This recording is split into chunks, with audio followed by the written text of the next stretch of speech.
Okay, so I'm not the best drawer online, but this is the best way that I can bring my point home about what your coaching business needs to take a prospect from where they are today to that promise that you're putting out there in your marketing. And this is the biggest thing that I see missing from most marketing with coaches is they don't give the visibility of how some prospect can get from where they are and what they're struggling with to that promise that you're talking through. So I'll just really bring it home in a kind of a brief illustration. So on the left-hand side, what we see here is think about your prospect as kind of sitting on an island. So this is supposed to be like a palm tree. Again, don't think about the quality of my drawing. It's just meant there to provide illustrative purposes. So I'll use an example of an anxiety coach, somebody that helps take somebody that is dealing with a lot of anxiety, or maybe dealing with it all day or in certain situations, and their promise is to lead a less worry, less anxiety-filled life. That's their promise. So, but right now their prospect is kind of sitting on this island. So this person just wants to get off. They just want less anxiety, less worry.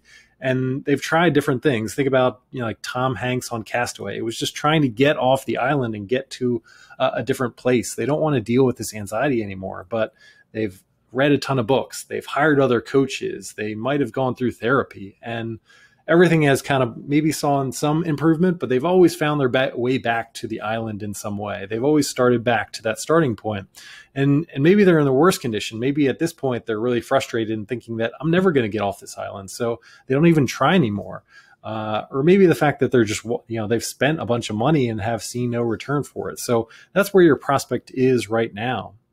And think about your solution in general. So, think about where you are. You're kind of on the shoreline over here. This is where you are in kind of providing this potential solution. So you're sitting here, you're on the shoreline. Maybe it's something that's far away from them or not. Maybe you have a megaphone and you're saying, hey, I can help you. I can help you get to this other way. And you're standing on the shoreline of where they want to be. In this example, it's a life that is, less anxiety or no anxiety whatsoever. It doesn't run their life anymore. So they're looking at this on the shoreline, and you're giving them the same promises that they're hearing from everybody. They've heard about how they can live an anxiety-filled life for so long, and they bought into that from products and coaches and books.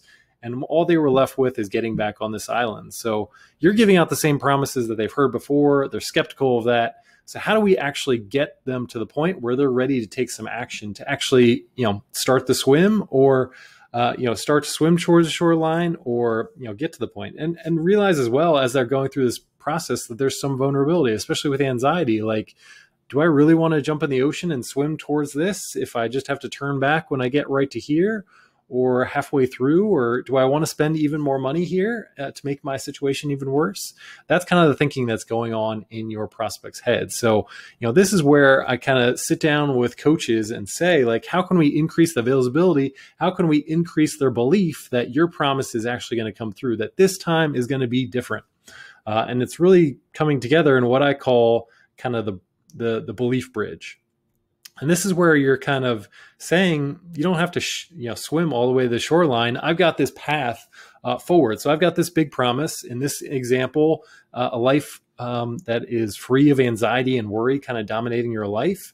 All you have to do is take that first step onto this bridge. There's less danger. There's less, there's more of a belief factor there. So think about this belief factor. And what it is kind of a series of steps. So it's, for me, it's kind of a 3-step process that you kind of encapsulate your work behind. So if somebody signs up with you as a coach, how are you going to work them through to eventually get to that promise? So kind of leave, obviously your process and your work can be very complex, but in your marketing, you have to make it as simple as possible. And again, think about giving them kind of the stepping stones to that life that they want the most. Like if you're putting out a big promise, they have to be able to see and believe how they're actually going to get there. Because if somebody has been dealing with anxiety for 5 or 10 years, they know in a series of weeks, it's not going to just all be eliminated. It might take 6 years. It might take 6 months. It might take years to get there. But to be able to be on a process that has been proven, where you have lots of case studies, where you have testimonials, maybe you have your own story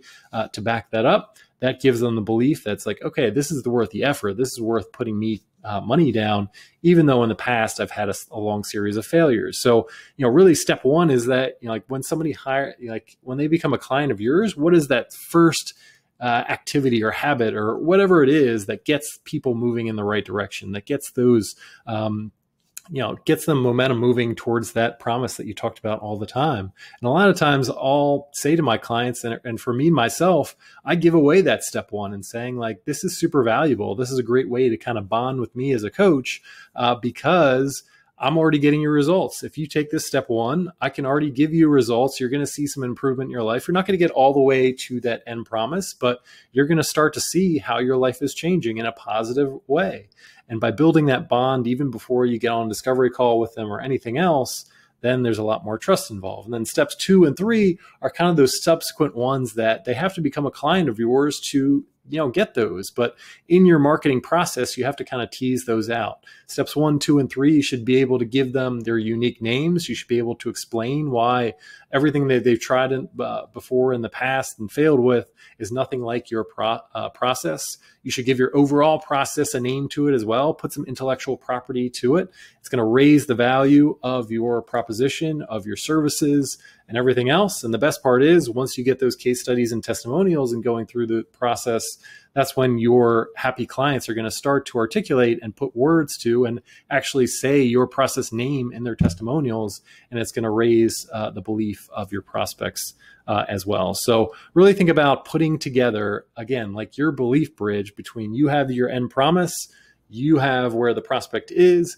How can you show in a very simplified process, again, take away the complexity of working with you, make it, in your marketing process, show them those stepping stones to what are those things that I can digest our work down to that really encapsulate how I'm going to get you from where you are today to where you need to be over time.